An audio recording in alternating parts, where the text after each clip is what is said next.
ছাত্রছাত্রীদের জীবনে খেলাধুলার প্রয়োজনীয়তা। ভূমিকা: ছাত্রছাত্রীদের প্রধান কাজ হলো পড়াশোনা করা, তবে পড়াশোনার সাথে সাথে খেলাধুলারও বিশেষ প্রয়োজন আছে। খেলাধুলা জীবনের একটি অঙ্গ।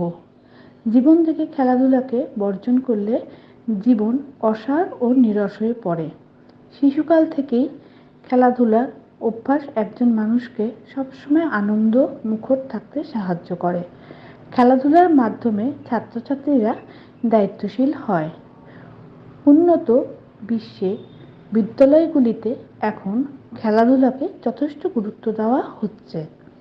খেলাধুলার প্রকারভেদ: খেলাধুলা মূলত দুই প্রকারের। একটা হলো ইনডোর গেম, আরেকটা হলো আউটডোর গেম। ঘরে বসে যে খেলাগুলো করা হয়, যেমন লুডো, দাবা, তাস ইত্যাদিকে বলা হয় ইনডোর গেম।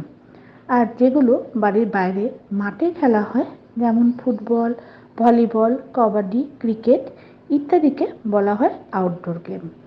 খেলাধুলো ও চরিত্র গঠন: খেলাধুলো শুধু শরীর গঠন করে না, গঠন করে স্বভাব চরিত্র। যে কোনো খেলাধুলোর মধ্যে দিয়ে জন্ম নেয় শৃঙ্খলাবোধ। যেসব ছাত্রছাত্রীরা খেলাধুলা করে না, নিজেদের ঘরের মধ্যে বন্দি রাখে, তারা নানা রকম মানসিক সমস্যায় ভোগে, যার মধ্যে অন্যতম হচ্ছে বিষণ্ণতা ও বদমেজাজি। খেলাধুলার উপযোগিতা: শরীরকে সুস্থ ও সবল রাখতে খেলাধুলার প্রয়োজনীয়তা অপরিসীম।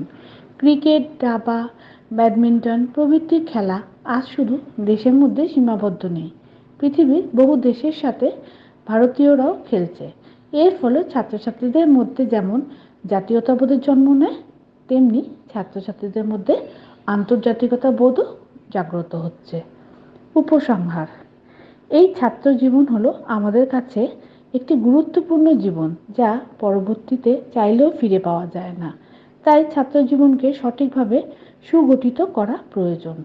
খেলাধুলার মান বাড়ার সাথে সাথে খেলোয়াড়রাও প্রতিনিয়তই নিজেদের দক্ষ করতে ব্যস্ত। খেলাধুলোকে আজ দেশ ও জাতির অগ্রগতির দর্পণ বলে মনে করা হচ্ছে। তাই প্রত্যেক দেশ ও সরকার এখন খেলাধুলার বিষয়ে বিশেষভাবে সচেতন।